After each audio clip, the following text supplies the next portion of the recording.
Chantons gloire au nom de Jésus, que l'honneur lui soit rendu. Alors que au cœur célèbre sa majesté. Il est temps d'ouvrir nos cœurs pour accueillir le Seigneur.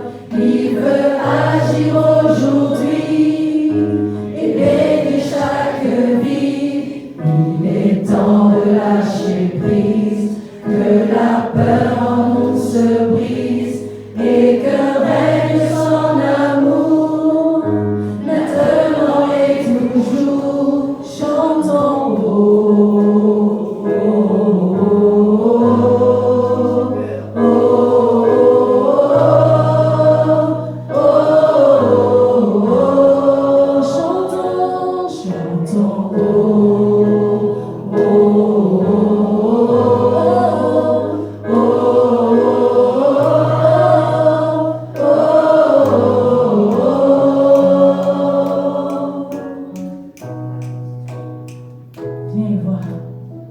Viens y voir sa gloire à l'œuvre parmi nous. Viens y voir sa gloire à l'œuvre dans ta vie ce matin.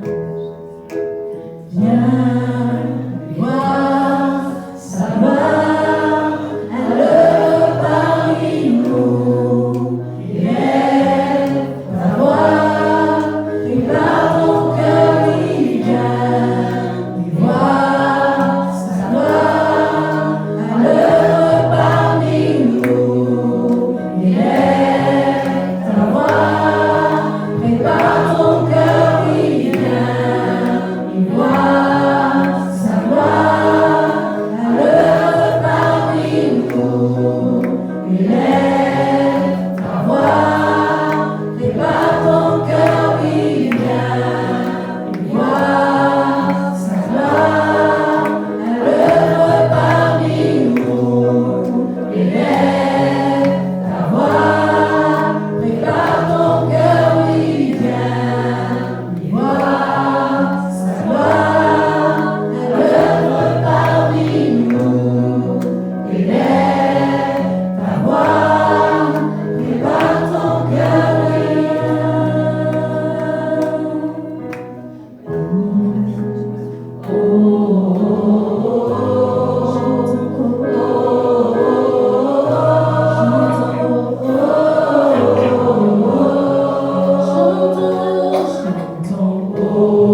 fruit ne périsse point, mais qu'il ait la vie éternelle.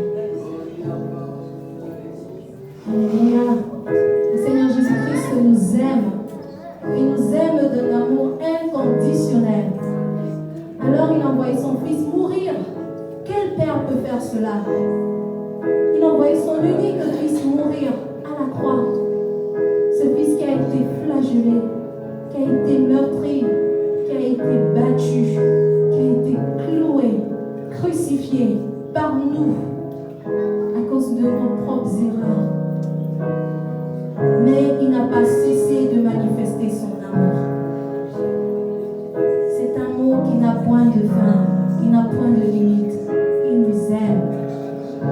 Alors, chantons-le encore une fois, cet amour qui peut libérer, cet amour qui peut restaurer, cet amour qui nous appelle par notre nom, cet amour qui dit, Élise, Grâce, Antonio, je t'aime. Alléluia. En toi les humbles sont bénis. En toi les faibles sont affermis. Les cœurs brisés, tu rétablis. Donnant la vie, cet amour qui peut libérer, cet amour qui peut restaurer, nous appelle par notre nom. Tu nous appelles par notre nom. Ce Dieu qui créa tout l'univers, ce Dieu qui vient mourir en calvaire, nous appelle par notre nom. Tu nous appelles par notre nom.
Fais-lui confiance.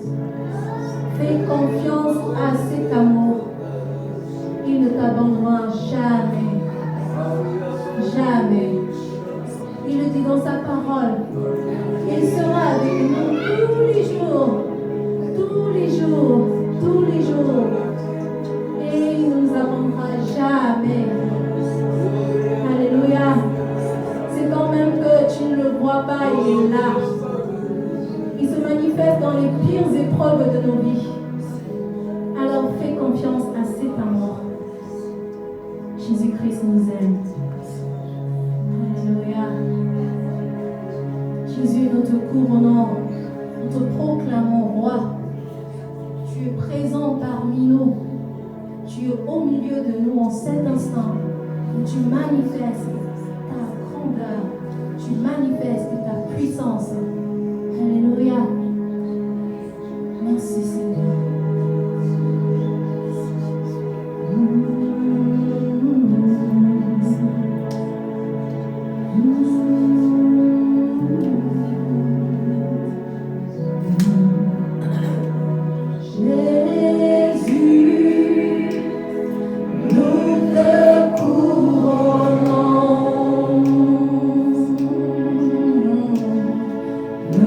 The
puissant. Viens prendre la place du roi. Seigneur, là où il n'y avait pas ta place, invite-le ce matin. Alléluia. Pendant que, Seigneur, nous élevons nos voix vers toi. Pendant que, Seigneur, nous élevons, Seigneur, Papa, notre chant, ce chant qui t'est dédié. Seigneur, viens prendre la place. Prends la place qui te revient. Prends la place qui te revient, Seigneur.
L'aide de l'Éternel, le souverain pasteur,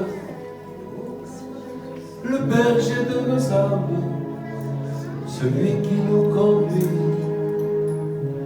dans les verts pâturages à cause de son nom. Oui, je viens adorer le grand Dieu des armées, le Dieu de toute la terre. J'apporte mon offrande, j'apporte aussi mon cœur. Je célèbre ton nom, car tu es grand, car tu es saint, et tu es digne, toi seul tu es digne de recevoir l'honneur et la louange, la force et la puissance, à toi qui nous aimes, qui nous a délivrés, qui nous a transportés dans le royaume de ton amour.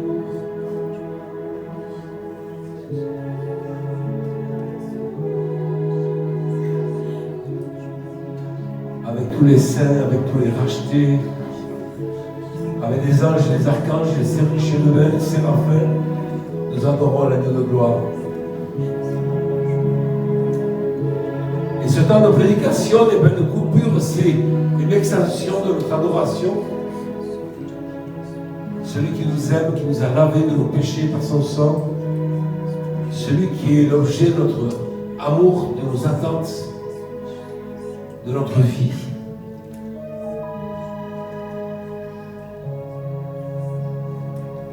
C'est cette parole de l'apôtre qui retentit dans mon esprit. Je cherche à le saisir comme lui-même a saisi ma vie. Et j'aimerais ce matin que tu puisses le saisir comme tout à nouveau. Que tu puisses toucher le bord de son vêtement et que tu sois guéri. que tu puisses sentir sa présence comme nous l'avons senti hier après-midi.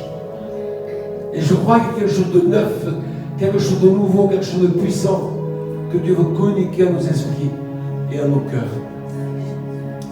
Je vous invite à vous lever, on va proclamer sa parole. Car c'est à lui qu'appartiennent dans tous les siècles le règne, la puissance et la gloire.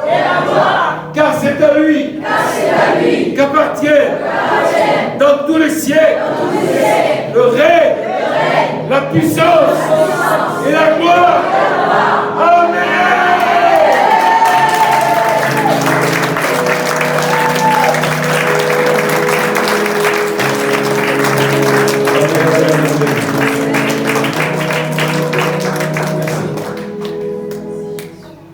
C'est bon, je vous invite à proclamer la parole de Dieu le plus souvent que vous le pouvez.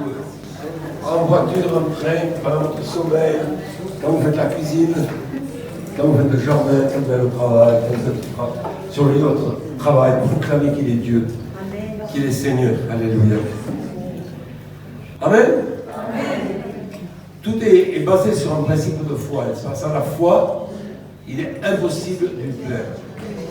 Car il faut que celui qui s'approche croit que Dieu est le rémunérateur de ceux qui le cherchent. Jérémie 4. En fait, ce passage m'a été imposé il y a quelques heures dans mon esprit.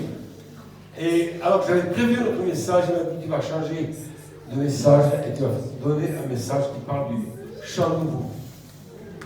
Jérémie 4, verset 1. Si tu reviens, Israël, si tu reviens à moi, dit l'Éternel, si tu ôtes tes abominations de devant moi, tu ne seras plus errant. Si tu jures, l'Éternel est vivant, avec vérité, avec droiture et avec justice, alors les nations seront bénies en lui et se glorifieront en lui. Car ainsi parle l'Éternel aux hommes de Millo et de Rodez. Défrichez-vous un champ nouveau et ne semez plus parmi les épines. Circoncisez pour l'Éternel, circoncisez vos cœurs, hommes de Juda et habitants de Jérusalem, de peur que ma colère n'éclate comme un feu et ne s'enflamme, sans qu'on puisse l'éteindre à cause de la méchanceté de vos actions. Osée 10, verset 11. Ephraïm est une génisse dressée qui aime à fouler le grain. Mais je m'approcherai de son beau cou, j'attellerai Ephraïm, Juda labourera, Jacob hercera, semez selon la justice. Et écoutez ça, et moissonnez selon la miséricorde. Et de nouveau, défrichez-vous un champ nouveau. Il est temps de chercher l'Éternel jusqu'à ce qu'il vienne pour vous, jusqu'à ce qu'il y ait vraiment pour vous la justice. De Rois 6, verset 1. Les fils des prophètes réalisaient: voici le lieu où nous sommes assis devant toi, est trop étroit pour nous. Allons jusqu'au Jourdain, nous prendrons là une poutre et nous y ferons un lieu d'habitation. Élisée répondit: allez.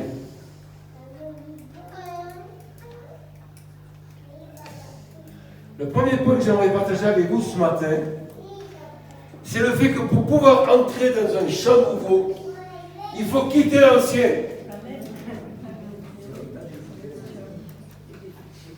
On a dit à plusieurs reprises, c'est bien les jeunes prédicateurs, on a dit qu'Israël avait quitté l'Égypte. Mais l'Égypte était dans leur cœur. Il ne suffit pas pour nous chanter des cantiques. Il ne suffit pas de faire devant la prière. Il ne suffit pas de prophétiser.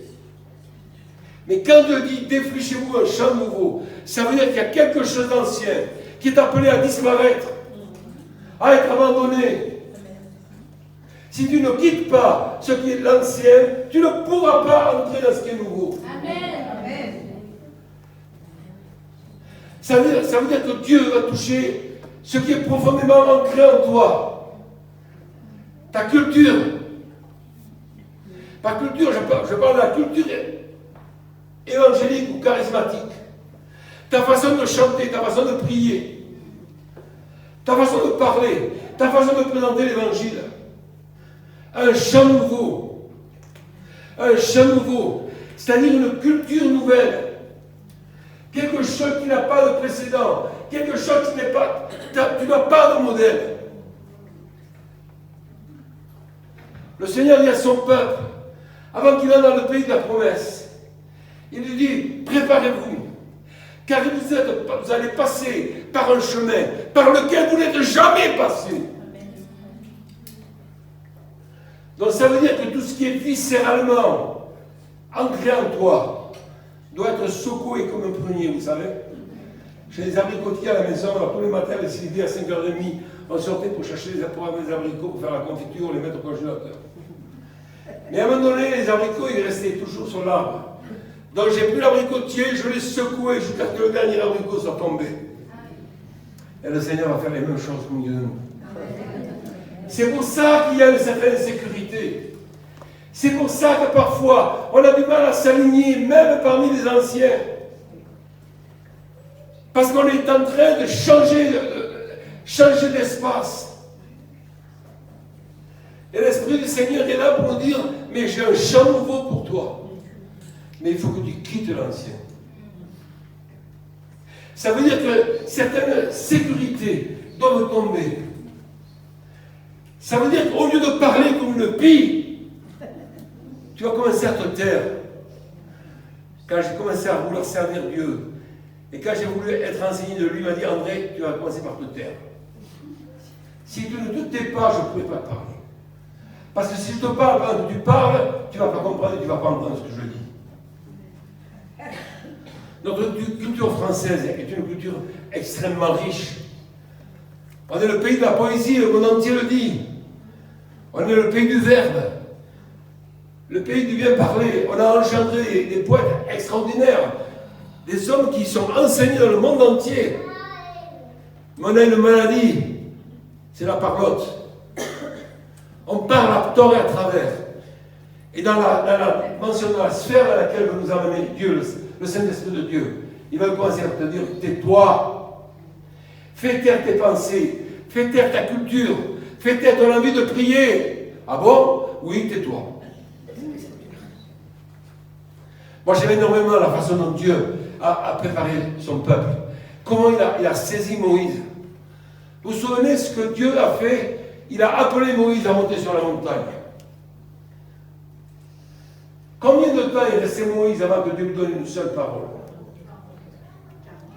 7 jours.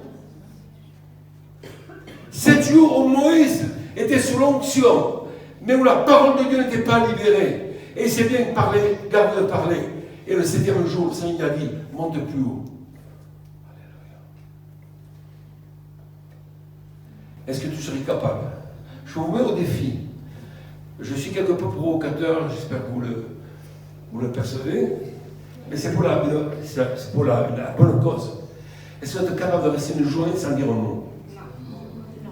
Mais voilà, mais Dieu vous dit, tu vas apprendre à vivre ça. Moi, je suis appris à rester des heures devant Dieu sans dire un mot. Mais quand je l'ouvre, ça peut être le feu. Une parole dite en son temps, combien elle est bonne. Une parole dite en son temps. C'est pour ça que Dieu dit, je vais la mener au désert. Osée chapitre 2, verset 16. Je vais parler à son cœur. Le désert est un lieu où il n'y a rien. C'est un lieu où il n'y a que le soleil brûlant, des pierres et quelques genêts, par-ci, par-là. Mais c'est un lieu où on ne peut pas parler parce qu'il n'y a personne, il n'y a pas de vis-à-vis. Mais Dieu se tient dans le désert. Vous savez que c'est là qu'il fait enfanter les biches. C'est pourquoi je vais la séduire. Je vais la mener au désert. Et là, je parlerai à son cœur. Et là, je lui donnerai les vignes de la vallée d'Accord, comme une porte d'espérance. Elle ne m'appellera plus mon maître, mais elle m'appellera mon mari, mon plaisir en elle. Est-ce que tu es prêt à être séduit pour être conduit au désert, pour que Dieu puisse te parler à nouveau? Moi, je rêve d'une église où il n'y a pas de programme. Je m'explique. C'est très sécurisant d'avoir une équipe de louange, n'est-ce pas? Mais si l'équipe de louange arrive le dimanche matin et pendant une demi-heure, aucun sang, aucun chant, aucune parole, aucune prière. Mais le peuple est là devant Dieu parce que Dieu veut parler. Donc il va falloir que tu apprennes à te taire. Écoute Dieu.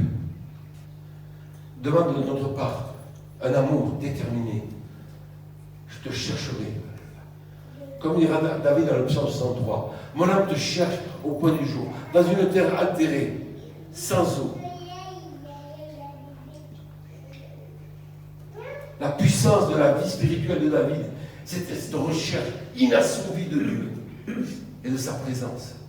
Et les plus beaux psaumes de David ont été composés quand il était poursuivi par Saül. C'est pas quand tout va bien que la gloire de Dieu se manifeste. C'est quand tout est comme enlevé par le Seigneur. Quand tu te retrouves nu comme un verre, quand tu n'as plus de ressources, quand tu n'as plus de prière, quand tu n'as plus d'espérance de pouvoir te sauver toi-même, quand tu dis au Seigneur, Seigneur, je suis nu. Alléluia. Alors j'étais commerçant il y a quelques années de cela. Un jour, c'était à la fin d'un long temps d'école de Dieu. Vous savez, moi j'enseignais aux chrétiens, je leur disais qu'un chrétien ne peut pas entrer en dépression. C'est pourquoi je me suis payé 10 ans de dépression. Donc à la fin de ce séjour, de ce temps, je me souviens, j'étais dans mon magasin, au fond du magasin, j'avais une table, j'étais un peu en retrait, et là je pouvais prier et chercher Dieu. Et j'avais une veste en laine sur moi, et ce matin-là, j'ai sorti ma veste, je l'ai mis sur le dossier du siège, et j'ai dit à Dieu, Seigneur, l'important pour moi, c'est pas d'être prophète. D'ailleurs, ce mot, je ne veux plus l'employer, je ne veux plus qu'on m'appelle prophète. Mais la seule chose que je désire, c'est de savoir que mon nom est écrit dans le livre de vie de l'agneau. Le reste. Et Dieu m'a dit, tu es prêt. Et moi, je me suis mis à pleurer, je dis, Seigneur, tu m'as convaincu de péché, de justice, de jugement, j'ai tout perdu. Je suis incapable de prophétiser, je suis incapable de parler à des gens, je n'ai plus l'onction pour l'évangile, j'ai même plus l'onction pour la prière, et tu me dis que je suis prêt. Et le Seigneur m'a dit, ça fait 35 ans, André, que j'attends ce moment. Parce que tu es nu, je vais te revêtir à nouveau. Vous ne savez pas, il l'a fait. Il l'a fait, ce n'est plus moi qui vis. C'est Christ qui est en moi. Christ en moi, l'espérance de la gloire. Alléluia. Oh, nous ne sommes pas appelés à témoigner, Seigneur, mes amis. Nous ne sommes pas appelés à témoigner, nous sommes appelés à être les témoins. Les signes. Ceux qui ont vu Jésus, ceux qui ont été touchés dans leur esprit, dans leur cœur, par la gloire du Père. C'est cela que Dieu recherche. Israël n'était pas prêt à entrer dans le pays dont le Seigneur va les comme dans un lieu qui s'appelle Gilgal. Et là, ils vont remettre toute leur richesse, tout leur panatif, tout leur ornement. Et la parole de Dieu nous dit qu'ils vont enterrer sous un chêne toutes ces floritures qui appartenaient à Israël. Le peuple se retrouve nu. Est-ce que tu aimes te retrouver nu? Pas moi. Mais c'est tellement nécessaire. Tu ne peux pas entrer dans le champ nouveau avec tes anciennes habitudes. Tu vas être à contre-courant de l'esprit de gloire. Ce que Dieu veut faire, c'est bouleverser totalement notre relation à l'Église, à l'adoration, à la présence de Dieu. Comment vous êtes venus ce matin? Dans quel état d'esprit? Moi, je suis venu avec le désir d'être un canal pour l'Esprit Saint. Mais si vous saviez le travail de l'Esprit de Dieu dans ma vie, si vous connaissiez les chemins par lesquels le Seigneur m'a fait passer, alléluia, pour sortir tout ce qui est ronce et épine, pour enlever tous les désirs humains, même spirituels, pour permettre à la vision qui était dans mon esprit de mourir. Si tu ne meurs pas, tu ne peux pas voir le royaume de Dieu. Comment un homme peut naître de nouveau, dira Nicodème à Jésus? Il faut que tu naisses d'eau et d'esprit. En 81, donc ça fait 45 ans, j'ai fait un rêve. J'ai eu une vision, j'ai vu le peuple de Dieu se lever. Vous savez, le peuple des prophètes et ses mêmes. Ces enfants prophètes, à 4 ans, qui étaient capables de dire à leur père, je te dis mon enfant, voilà ce que dit le Seigneur. Un enfant de 4 ans, ton fils de 4 ans qui te dit, je te dis mon enfant, voilà ce que dit le Seigneur. Quand on connaît l'histoire de France, pour ça que j'aime l'histoire, parce qu'il y a tellement de clés dans notre histoire de France. Il y a tellement de clés pour retrouver ce qu'on a perdu, ce qu'on a oublié. Nous sommes un peuple de prophètes. C'est pour ça que la puissance de la poésie est au plus de nous. Parce que nous sommes par essence des gens qui adorent le Seigneur. Parce que par notre essence, dans notre identité, nous sommes à l'image de Jean qui était penché sur le sein du Seigneur. Nous avons reçu l'onction de Jean et on l'a rappelé à Gagnères. Un jour dans tes parvis. Un jour dans tes parvis. Vaut mieux que ailleurs. Un jour dans tes parvis. C'est-à-dire un jour sans religion. Un jour sans l'esprit de l'Égypte. Un jour où tu acceptes de regarder comme tout à nouveau. Un jour où tu acceptes de voir au-delà du réel. Au-delà du visible. Un jour où tu vois les cieux ouverts et des choses que tu n'as jamais vues. Pendant 22 chapitres, Jean a une vision des cieux ouverts et il enseigne des choses incroyables. Pendant 22 chapitres. Et toi, as-tu reçu une seule parole de Dieu, une seule vision du Seigneur? Qu'est-ce que tu veux vivre? Qu'est-ce que tu veux? Te réunir tout le dimanche matin ici, adorer le Seigneur, puis rentrer à la maison, puis reprendre le lundi. On veut que toute la terre de l'Aveyron soit remplie de la connaissance de la gloire de l'Éternel. Ça veut dire que pour cela, il va falloir que les hommes et les femmes se mettent à nous sur l'autel et offrent leur vie comme un sacrifice vivant. Il faut que tu viennes à Gilgal et que tu sois circoncis. Tous les mâles qui étaient sortis d'Égypte, nous dit la parole de Dieu, n'avaient pas été circoncis à cause de la marche. Mais là, à la veille d'entrer dans le pays, tous les hommes vont connaître la circoncision. Et ça fait mal, n'est-ce pas? On coupe le prépuce, bérite, coupé. Et vont rester là jusqu'à leur entière guérison. J'ai une question ce matin. J'ai une question qui j'espère qu'elle va te poursuivre toute cette semaine. Est-ce que tu veux être circoncis à nouveau de la part du Seigneur?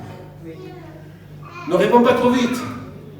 Est-ce que tu acceptes de monter sur l'autel et de rester sur l'autel jusqu'à ce que le Seigneur te dise maintenant c'est bon, tu peux descendre?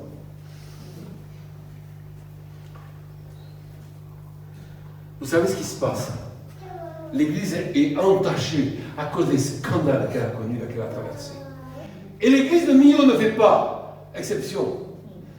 Il y a des casseroles contre elle. Et on a envie que ces casseroles disparaissent, n'est-ce pas? On a envie d'un chant nouveau pour Millau. On a envie que la gloire de Dieu vienne toucher nos voisins, nos maisons, nos familles. On a envie qu'un jour nouveau se lève. On a envie de pouvoir se lever ce matin et dire « Vive Dieu !» Alléluia. Donc, il faut que tu passes à Gilgal.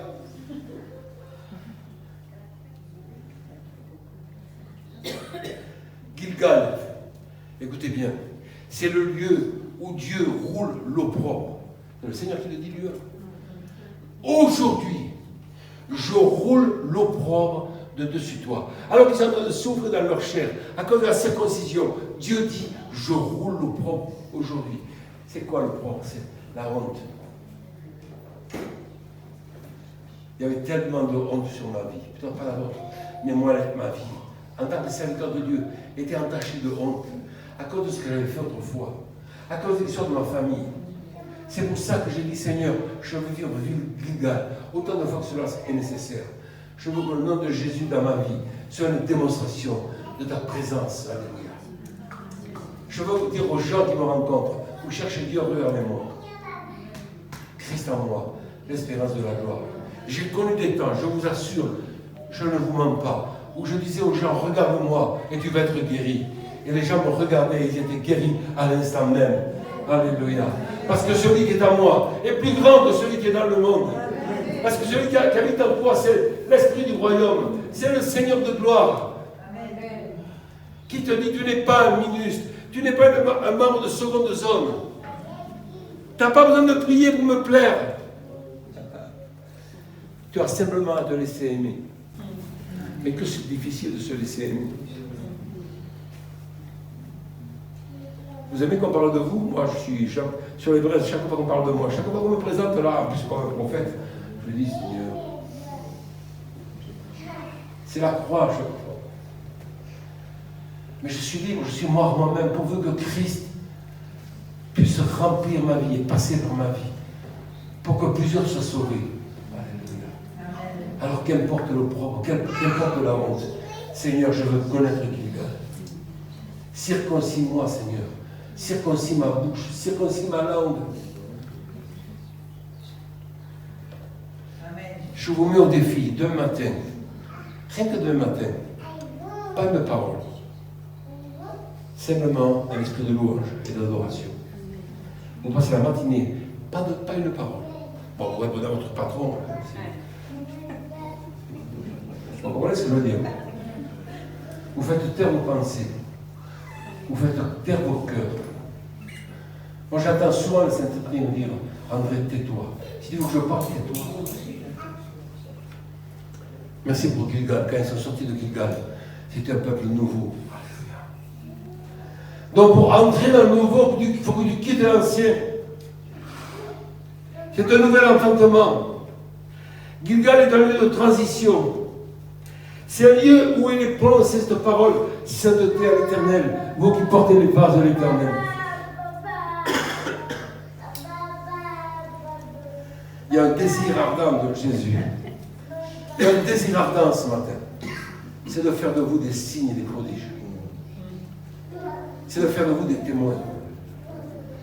Dans vos yeux. Que vous puissiez dire à des personnes qui vous interrogent, tu cherches Jésus, regarde-moi. Je vous assure que ça marche. Ça marche. Christ en moi, dira l'apôtre. L'espérance de la gloire.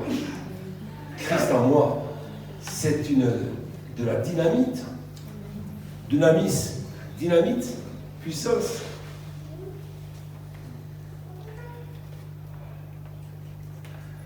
Donc on quitte. Et on entre.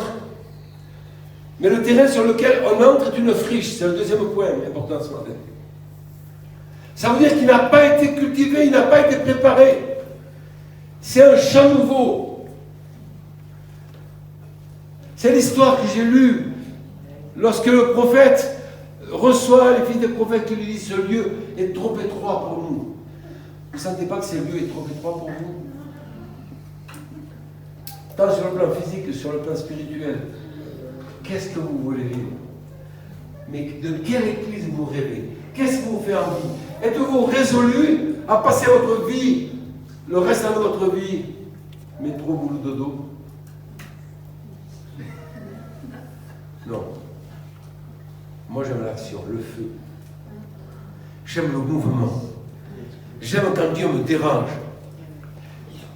Pourquoi Dieu s'est servi de Néhémie pour rebâtir la muraille? Vous savez pourquoi? Parce que son père s'appelait Akalia. Et Akalia, le père de Néhémie, ça veut dire celui que l'Éternel a dérangé. Est-ce que tu veux te laisser déranger ce matin? J'ai besoin de toi. Il suffit juste que tu le crois, que tu prennes Dieu au mot. Il suffit juste que tu dises, Seigneur, me voici, prends-moi. Donc je vous ai dit, en 81, Genève avait cette vision incroyable. Et pendant 10 ans, c'est la mort. Et en 89, il y a un prophète américain qui vient. Et moi, je sors tout juste de mon temps de déprime, de burn-out. Et je suis derrière le pilier de l'église. Je me cache. Je ne veux pas qu'il prophétise sur moi. la première parole, l'homme de Dieu. André, va chercher le fils des prophètes.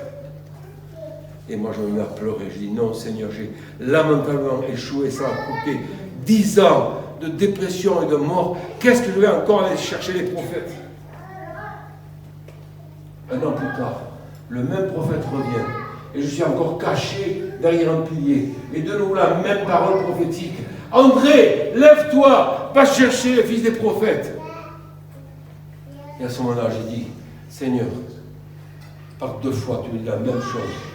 Me voici, envoie-moi. Mais je pleurais parce que j'avais aucun équipement.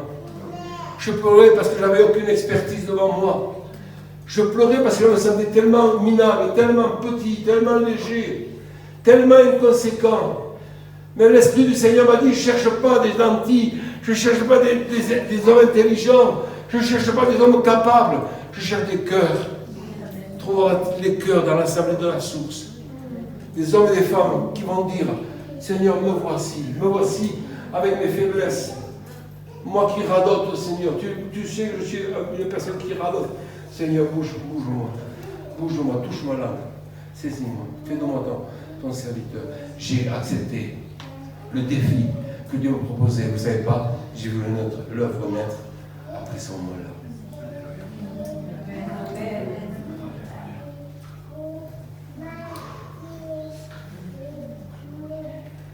Le troisième point, pour entrer dans un champ nouveau, nous devons nous recentrer sur Jésus et sur sa parole. Ça veut dire qu'on connaît l'enseignement des hommes, on peut même connaître la vision de l'Église, mais comment les choses peuvent-elles avancer si Dieu ne parle pas? Moi j'ai l'habitude de dire, si Dieu ne me parle pas, je ne bouge pas. Moi j'étais dans une équipe apostolique, une vraie équipe apostolique. Il y avait Philippe au milieu de nous, et les gens me disaient, André, tu vas aller visiter telle église. Je dis, non, Dieu ne me l'a pas dit. Et Philippe il disait à son copain, tu sais André, il bouge que par la parole de Dieu, donc prie pour que Dieu lui parle. Parce que c'est ma sécurité. C'est notre sécurité. L'avenir de l'église de Millau de la Source a une nouvelle vocation, mais on va aller chercher la parole de Dieu. Et ça va vous goûter, ça va vous goûter. Bienvenue au club. Dans des temps de déprime, de douleur, de souffrance, de larmes. Mais la fidélité de Dieu demeure. Dieu connaît ceux qui sont à lui, n'est-ce pas? Amen. Il connaît ceux qui sont siens. Alléluia. Et il aime notre faiblesse. Il aime quand on n'a plus de ressources. Il aime quand on ne sait même plus prier. Moi je dis à Dieu, réapprends-moi à prier, Seigneur, je ne sais plus prier. Alors il m'a appris à prier. En 89, on a arrêté le commerce pour vivre à plein temps avec une famille de 5 enfants. Et en 91, il m'a mis au défi de laisser le pastorat de l'église locale et de dépendre complètement de lui. Je vous assure, là j'ai vu que mes sécurités, où elles étaient. Quand on t'enlève le titre, est-ce que tu es prêt à être dépouillé du titre qui t'a été alloué, qui t'a été donné, parce qu'on reconnaît en toi une personne capable? Est-ce que tu es prêt à laisser ce titre-là? Parce que Dieu t'appelle à quelque chose de meilleur. Donc dans ce temps-là, c'était tellement violent pour moi, j'ai dit plus de commerce, plus d'église à conduire, je vais faire quoi? Et je prends un jeune de 11 jours, un vrai jeune de 11 jours, et mon fils aîné, Nathanaël, qui n'a jamais de parole prophétique. Ce jour-là, au bout de 11 jours, il est venu vers moi et a dit, papa, j'ai une parole de Dieu pour toi. Dieu t'appelle à un ministère d'intercession. Et là, à ce moment-là, j'ai eu une vision effroyable. Je me suis vu avec une robe de bure, la tension sur la tête, habillé comme des moines, et en train de marcher dans un couvent, dans le sang de mes jours. Et j'ai dit, Jésus, je vais crever. J'ai dit, je vais crever dans ce monastère. Mais j'ai réalisé une chose. Si Dieu avait pour moi un ministère d'intercession, si j'allais pouvoir m'éclater dans ce ministère-là, alors j'ai dit à Jésus, mais Seigneur, enseigne-moi à prier. Il m'a dit, prends un crayon, je vais te parler. Et vous savez, moi qui suis un homme sans structure, les prophétiques, c'est souvent des gens dangereux parce qu'ils ont cette structure. On ne sait pas où ils vont. Vous avez remarqué ça, c'est pas le prophète. Il parle dehors et puis il arrive à Z, c'est pas par où ils sont passés. Mais là, tu m'as dit, tu vas structurer ta semaine. Donc j'ai commencé avec les 50 pays francophones. 7 jours dans la semaine, 10 pays francophones chaque matin pendant à peu près 2 heures. Donc j'ai appris la géopolitique de ces nations. J'ai appris le nom de leur président. Et j'ai commencé, il m'a dit, tu vas prier aussi pour le président français. Et c'est en 81, puis en 89, donc, le gouvernement de M. Mitterrand a été reconduit. Et j'ai dit à Jésus, j'aime pas cet homme, ni ce qu'il représente. Le sourire de Dieu qui me regarde, il me dit, mais moi je l'aime. Je cherche l'erreur. Donc il doit céder, Dieu ou moi. Il m'a dit, tu vas prier jusqu'à ce que tu aimes cet homme. Ça, c'est la puissance de l'intercession. Si tu veux que Dieu cherche ton cœur pour faire de toi un homme qui va aller dans un champ nouveau et qui aura du succès pour le royaume de Dieu, il va falloir que tu apprennes à aimer ceux qui ne sont pas aimables. Alléluia. C'est dans ce temps-là, comme je le disais hier, que j'ai appris à prier pour un monsieur Ben Laden. J'ai commencé à prier pour M. Mitterrand. J'ai appris à prier pour son Premier ministre, François Monroy. J'ai appris à prier pour chacun des ministres socialistes, en citant leur famille et en appelant la bénédiction sur eux. Et quelques temps plus tard, j'ai eu la joie de serrer dans les bras un ministre socialiste qui avait rencontré le Dieu de gloire. Amen. Qu'est-ce que vous voulez? L'ancien ou le nouveau? Qu'est-ce que vous voulez? L'ancien ou le nouveau? Si tu veux le nouveau, ça va te coûter. Tu vas entrer dans un champ en friche, il n'y a rien, il y a tout à bâtir. À des moments, tu vas te retrouver seul. Tu auras l'impression que personne ne te comprend, y compris ta femme. Mais Dieu est pour la conciliation qui se passe entre les hommes et les femmes. Donc il amène aussi la réconciliation entre l'homme et la femme. Et c'est tellement beau de servir ensemble. Donc c'est un acte de foi, ce chant nouveau. Et tu dois te recentrer sur Jésus. Une plus grande dépendance de lui. Vous connaissez Georges Muller? Georges Muller était le copain de John Nelson Darby, qui a fondé un mouvement, donc, auquel nous avons appartenu pendant cette année avec ma femme. Et Georges Muller a été le fondateur des orphelines. C'est un homme extrêmement centré sur Jésus et sur sa parole. Et quand il recevait un paquet pour ses orphelins, vous savez ce que faisait Georges Muller? Il demandait la grâce de Dieu pour l'aider à ouvrir le paquet pour ses orphelins. La dépendance de Dieu.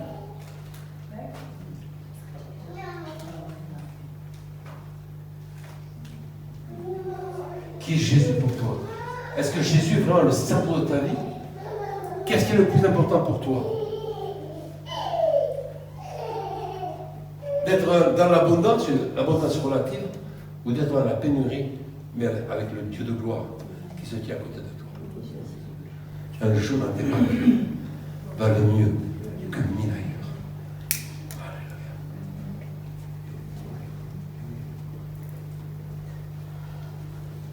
En fait, dans cette dimension de se recentrer sur Jésus, la Seigneur cherche des, c'est le mot que Fabien aime utiliser, des guerriers amoureux. Ça veut dire des passionnés de Dieu. Quand ils parlent de Dieu, il y a quelque chose qui s'allume dans leur esprit. Dieu n'est jamais le Dieu du passé, il est le Dieu du présent et de l'avenir. Je vais faire un éloge un petit peu de vos pasteurs. En tout cas, on a été chez Corinne et chez Fabrice. Il y a une telle présence de Dieu chez eux. Il y a un tel pétillement. Ils sont très différents, l'un de l'autre. Vous avez remarqué, ils sont différents. Mais quand on est au milieu d'eux, il y a quelque chose qui nourrit le feu intérieur. Parce que Fabrice et Corinne sont animés de la même passion que Sylvie a et que j'ai. Je t'aime, Fabrice. Tu aimes bien. Alléluia. Des guerriers amoureux. des passionnés de Dieu, des gens qui ne s'arrêtent pas lorsqu'il y a un mur devant eux, Amen. Mais qui marchent avec le psaume 18, avec mon Dieu je saute une muraille. Amen. Non mais qui es-tu, montagne? Hier, j'ai raconté comment ma nièce, qui a été foudroyée en Turquie, est revenue à la vie par la parole de Dieu. Qui es-tu, montagne? Si vous aviez la foi comme un grain de sénévé, vous diriez à cette montagne, déracine-toi et plante-toi à la mer et elle vous obéirait. Est-ce que Jésus est menteur? Est-ce que Jésus a dit ça pour nous faire plaisir? Non, il a dit ça parce qu'il y a la réalité. Donc, c'est la foi. Il est impossible de lui plaire. Donc, je m'approche. Et bien sûr, je vais suivre l'agneau partout où il va. Apocalypse 14, verset 3. Vous savez, ce sont ceux qui sont en eunuques pour le royaume de Dieu. Ils suivent l'agneau partout où il va. Est-ce que tu veux suivre l'agneau? Ce n'est pas suivre une vision, ce n'est pas suivre un homme, ce n'est pas suivre ton pasteur, aussi spirituel que tu es. Et tu suis l'agneau. Et l'agneau a le droit de te conduire là où tu n'as pas envie d'aller. Moi, tout ce que je ne voulais pas, le Seigneur l'a fait pour moi.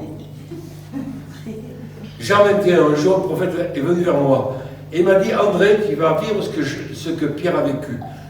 Tu vas être habillé par une personne que tu ne voudras pas qui t'habille et tu vas aller là où tu ne voudras pas aller. Je disais à Jésus dans les années terribles, jamais j'irai dans un pays musulman. Vous ne savez pas? Quand Dieu m'a restauré, le premier pays où il m'a envoyé, c'est un pays musulman.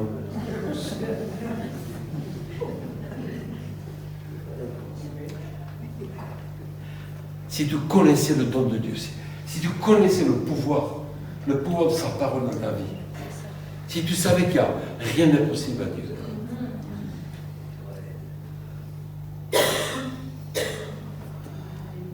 Il est le Dieu des prodiges, des miracles. Il suit l'agneau partout où il va. Où es-tu, Seigneur? Où vas-tu?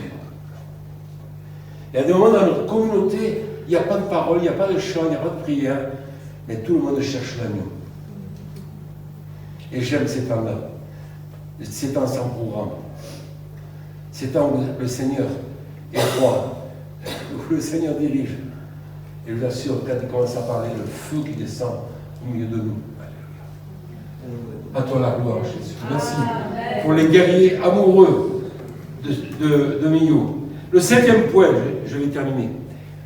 Cela suppose de ta part, bien sûr, pour entrer dans ce champ nouveau, que tu grandisses en humilité. Vous savez ce que c'est l'humilité? C'est le contraire de l'assurance. L'humilité, c'est de pouvoir dire je ne sais pas. Je n'ai pas de solution à ce problème. L'humilité, c'est de ne pas se considérer supérieur aux autres. L'humilité, c'est de prendre conscience qu'on a tous besoin des uns des autres, des plus faibles, des chantres. Mais il y a du moindre frère, sœur dans la maison de Dieu. J'ai besoin de toi, mon frère. Alléluia. La maison de Dieu a besoin de toi. Il y a quelque chose de Dieu, de ta vie, qui est tellement précieuse et qui peut donner une longueur, une largeur de Dieu nouvelle à la maison du Père. L'orgueil, c'est de dire non à Dieu. Dieu appelle qui? Avec qui Jésus avait été communion. Vous vous souvenez? Avec les pauvres, avec les crasseux, les pouilleux, les femmes adultères. Alléluia. Mais Dieu se plaît. Une expérience qu'on a vécue avec Sylvie, on était jeunes charismatiques. On était sur notre sainte montagne, il ne fallait pas descendre dans notre sainte montagne. On est puéril, on n'a pas la pensée de Dieu à ce moment-là. Mais on est enthousiaste, on voulait suivre l'agneau partout où il va. Et on était invité à un mariage non chrétien. En plus, on a donné une Bible au marié pour le mariage. Donc, quand le gars, l'oncle nous invite au mariage, on est obligé de dire on viendra au mariage. Quand on arrive à ce mariage non chrétien, j'ai dit oh là là, mais on est à Sodome et Gomorrhe, Seigneur. Et puis on se met dans un coin de la salle. Et on s'est dit, on va faire notre BA, rester une petite demi-heure, et puis on va rentrer à la maison, sur notre sainte montagne. Et au moment où j'étais en train de penser cela, j'entends Jésus me dire, je suis là. Et vous savez quelle était ma réaction? Je vous assure, j'ai dit à Jésus, mais qu'est-ce que tu fous là? Et il m'a dit, André, parce que tu es là, je suis là. J'ai appris une leçon. C'est parce qu'il y a dans l'homme qui souille à l'homme. C'est ce qui en sort.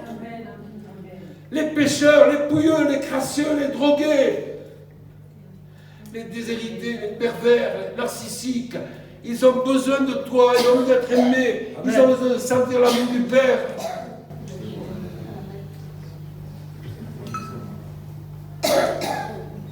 Vous connaissez l'histoire de Saint-Martin de Tours?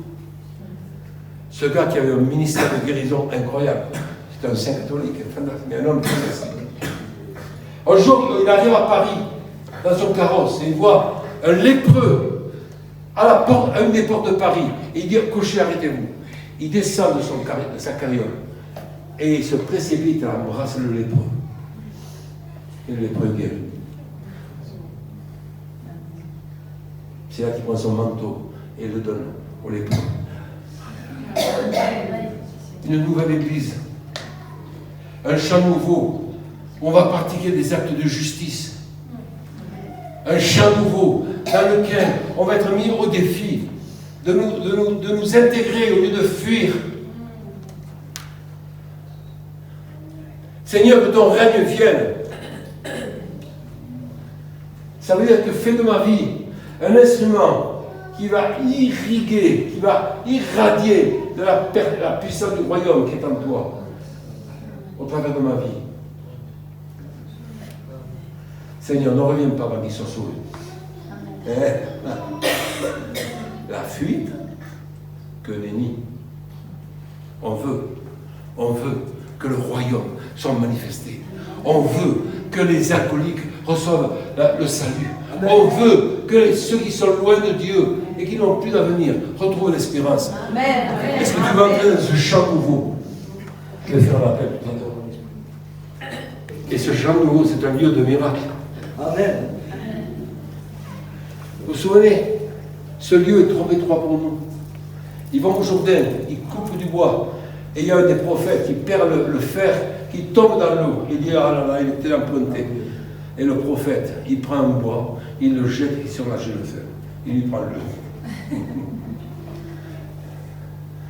Cette église qui suit l'agneau partout où il va, cette église de disciples et d'amoureux de Jésus, elle va retrouver la dimension des miracles et des prodiges. Est-ce que vous croyez au pouvoir guérissant du nom de Jésus? Oui. Est-ce que vous croyez que lorsque vous avez prié pour les malades, vous êtes guéris? Moi, je le crois. Mais c'est une église militante et nouvelle et une église complètement régénérée qui va vivre cela. Alléluia. Et dans cette dimension de chant nouveau, tu vas pratiquer la justice. L'Éternel a pour nom Yahvé Tsidkenu, l'Éternel notre justice. Il ne peut pas y avoir de royaume sans justice. C'est pour ça que les œuvres caritatives, les œuvres de compassion et d'amour, comme votre lieu de vie, cet espace ouvert pour les non-chrétiens, est un lieu dans lequel le Seigneur aime se tenir. L'évangile, c'est pas ce qui est proclamé. L'évangile, c'est ce que vous êtes. Et ce lieu doit devenir un centre de vie pour tous ceux qui cherchent le Seigneur.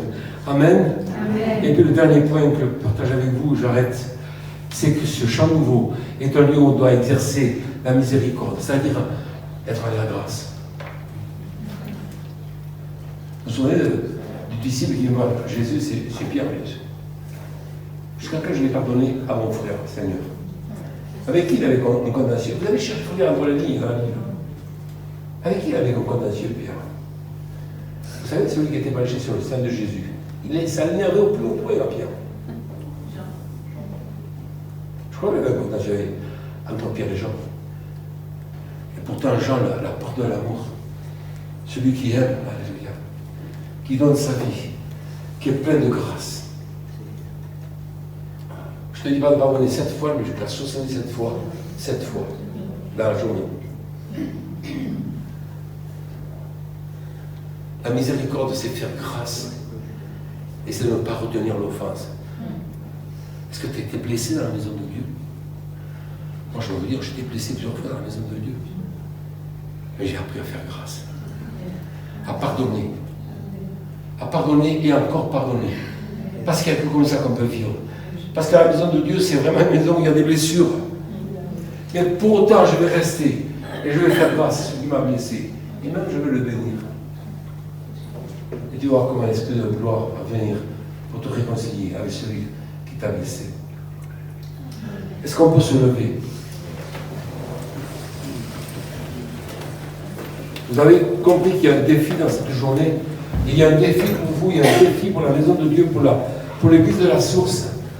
Il y a un défi pour entrer dans ce champ nouveau. Je ne fais qu'un seul appel.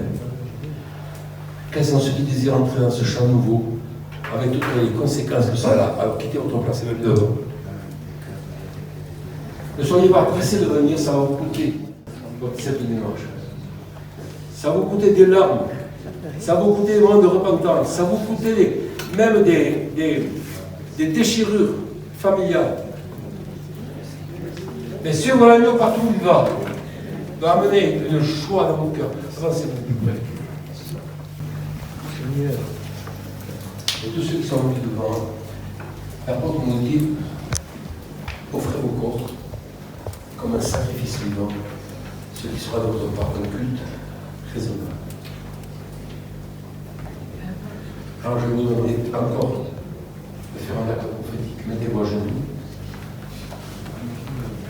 Et là, je vous invite, vous qui êtes venus et qui voulez offrir vos corps, je vous invite à fermer vos yeux, à ouvrir vos mains et vous dites, Seigneur, je viens vers toi, je t'offre ma vie ce matin.